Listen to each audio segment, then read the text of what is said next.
राम मंदिर प्राण प्रतिष्ठा के इस अलौकिक पल का साक्षी हर कोई बनना चाहता है, लेकिन हमारे माननीय प्रधानमंत्री ने सिक्योरिटी रीजंस की वजह से 22 जनवरी के बाद राम मंदिर जाने के लिए कहा है। पर फिर भी अगर आप राम मंदिर प्राण प्रतिष्ठा का प्रसाद फ्री में अपने घर मंगवाना चाहते हैं तो आपको ये आसान सा काम करना है। दरअसल सभी राम भक्तों के घर तक राम मंदिर का प्रसाद पहुंचाने का जिम्मा खादी ऑर्गेनिक नाम की एक वेबसाइट ने लिया है। प्रसाद मंगवाने के लिए आपको khadiorganic.com वेबसाइट पर जाना है। तब आपके सामने फ्री प्रसाद का ऑप्शन आ जाएगा। वहां पर क्लिक करके अपना मोबाइल नंबर और एड्रेस डालकर सबमिट कर देना है। प्रसाद तो फ्री में मिलेगा, लेकिन डिलीवरी के लिए आपको 51 रुपए देने होंगे। बस एक हफ्ते में आपके घर पर राम मंदिर का प्रसाद पहुँच जाएगा। और अगर आपको डिलीवरी चार्जेस भी नहीं देने हैं तो एड्रेस के बाद अपने एरिया का फ्री डिस्ट्रीब्यूशन सेंटर सेलेक्ट कीजिए, लेकिन इस केस में आपको डिलीवरी सेंटर पर जाके ही प्रसाद की डिलीवरी लेनी पड़ेगी। इस वीडियो को ज्यादा से ज्यादा राम भक्तों के साथ शेयर करिए ताकि उनको भी प्रसाद का आनंद मिल सके। पूरे 60 सालों बाद मुंबई में भारत का सबसे लंबा ब्रिज अटल सेतु बनाने का सपना पूरा हो रहा है, लेकिन क्यों इसे पूरा करने में 60 सालों का समय लग गया और क्या है इस ब्रिज के फायदे, चलिए जानते हैं। देखिए, अटल सेतु बनाने की कल्पना सबसे पहले साल 1962 में की गई थी। इसमें दक्षिण मुंबई के शेवरी से लेकर नई मुंबई के चिरले तक एक पुल बनाया जाना था, लेकिन इस ब्रिज की फिजिबिलिटी रिपोर्ट बनाने में ही महाराष्ट्र सरकार को 34 साल का समय लग गया। लेकिन इसके बावजूद भी ये प्रोजेक्ट ठंडे बस्ते में पड़ा रहा और आखिरकार साल 2017 में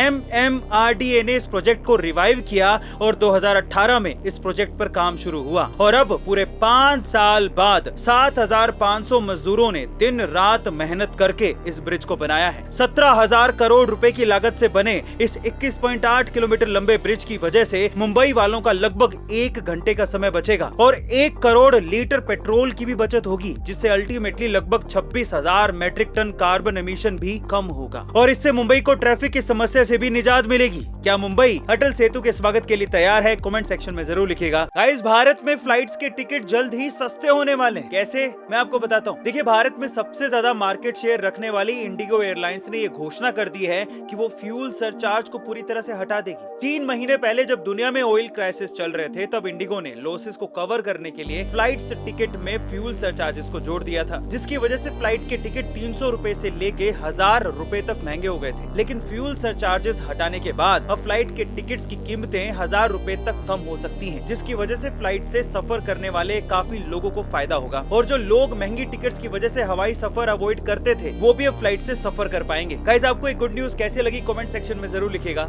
आखिर वृंदावन के बंदर लोगों का प्रसाद और सामान क्यों छीनते हैं? वजह जानकर आप लोग भी हैरान रह जाओगे। अगर आप कभी वृंदावन जाएं तो आपको मंदिर जाते वक्त रास्ते में बंदर मिल जाएंगे, जो आते जाते लोगों का सामान छीनते हैं, जैसे कि हाथ का प्रसाद, चश्मे या फिर पूजा का सामान। ऐसा कहा जाता है कि वृंदावन में कोई भी पशु पक्षी साधारण जीव नहीं है, बल्कि वो सब साधु महात्मा है। पिछले जन्म में उन्होंने बहुत पुण्य कर्म किए होंगे, तब जाकर उन्हें वृंदावन में कर्मों के हिसाब से जन्म की प्राप्ति हुई होगी। वृंदावन के बंदरों को साक्षात बांके बिहारी जी का मित्र माना जाता है, जो दर्शन करने आए सभी श्रद्धालुओं पर निगाहें रखते हैं, ताकि ये पता लगाया जा सके कि कोई बांके बिहारी के दरबार में अभिमान और अहंकार लेकर तो नहीं आया। और जो लोग दौलत शोहरत दिखाते हुए ठाट बाट में बांके बिहारी के दर्शन करने आते हैं, उन्हीं का सामान लेकर वो बंदर रफू चक्कर हो जाते हैं। इससे वो हमें ये शिक्षा देते हैं कि जब भी भगवान से मिलने आए तो सादे स्वभाव से भक्तिमय होकर आए और तभी परमात्मा की प्राप्ति होगी। वैसे गाइस, क्या वृंदावन में आपका भी बंदरों ने कभी सामान छीना है? कमेंट सेक्शन में जरूर लिखिएगा। मिलते अगली वीडियो में।